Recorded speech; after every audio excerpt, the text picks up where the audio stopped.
Bonsoir Madame la Présidente, je vous salue. Je salue Madame, Monsieur les secrétaires élus, Monsieur le ministre, je vous félicite et je vous salue. Je vous salue et je vous félicite pour la confiance renouvelée de son Excellence le Président de la République et de Monsieur le Premier ministre. Monsieur le ministre, la presse privée a joué un rôle extrêmement important dans l'approfondissement de la démocratie. Si ce n'était pas la presse privée, en 2000, l'alternance démocratique allait être contestée. Aujourd'hui, la presse privée joue un rôle de média de service public. À chaque fois qu'il y a des difficultés, elle se démène comme un bon diable pour informer les Sénégalais. La Covid est là et les dernières pandémies que nous avons vécues montrent que la presse privée est une presse pour un service public. Aujourd'hui, cette presse raconte d'énormes difficultés parce que le fonds d'appui à la presse qui a été voté par l'Assemblée nationale, donc qui est une loi. Donc nous avons l'obligation de respecter les lois que nous avons votées. Monsieur le ministre, nous souhaitons que vous trouviez les moyens de répartir équitablement ce fonds qui a été destiné à la presse pour les accompagner et d'associer le CEDEPS et ne pas faire une distribution sans associer les principaux concernés. De ne pas exiger le quitus fiscal, parce que si vous le faites, aujourd'hui, avec les difficultés qu'ils vont, ils ne peuvent pas payer. Aujourd'hui, le président de la République, le 4 avril, avait rencontré la presse, s'était engagé à payer la dette due.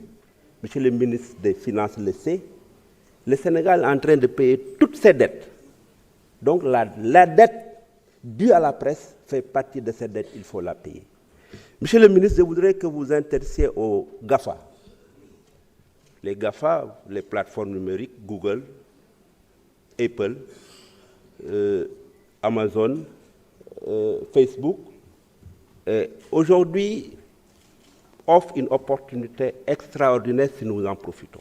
Si nous réglons ce problème avec GAFA, aujourd'hui, tous les pays développés, les États-Unis, la France, la Chine, sont en train de tirer des ressources extraordinaires à partir des contenus télévisuels de nos artistes et de nos médias.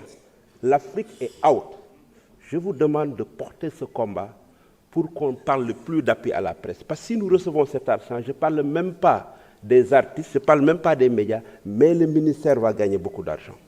Et je vous invite à explorer, je peux vous transmettre une étude que Bouna Manel Fall a fait, c'est un expert des médias, certainement vous l'avez.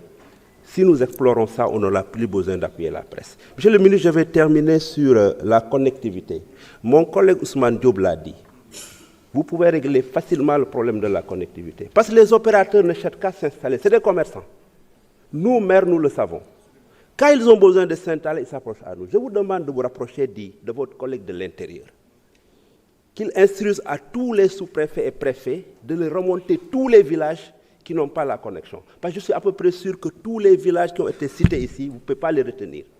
Mais si le ministre de l'Intérieur instruit au gouverneur, aux préfets, aux sous-préfets, ils peuvent vous remonter tous les villages qui ne sont pas connectés.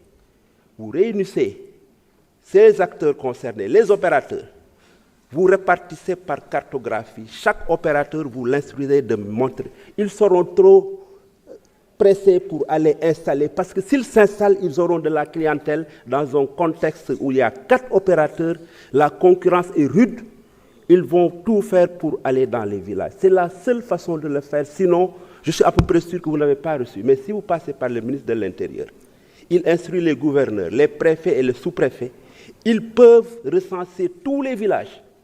Vous pouvez associer les maires, vous associez le FD Sud, les opérateurs économiques, vous avez une cartographie. En un an, vous réglez le problème de connectivité.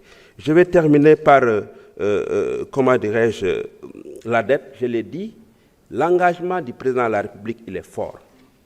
Il faut l'aider à respecter cet engagement. Maintenant, à partir du moment où vous allez éponger la dette, mais vous êtes libre de signer des conventions comme de ne pas les signer. Mais à ce bord faille, l'État est en train de payer à tous les créanciers, de grâce, payer à la presse sénégalaise l'argent que vous lui devez. C'est un dû. Vous avez l'obligation de vous payer. Je vous remercie. Joko njal, honorable Mbaye Dione. Honorable Djimo Souaré, vous avez la parole.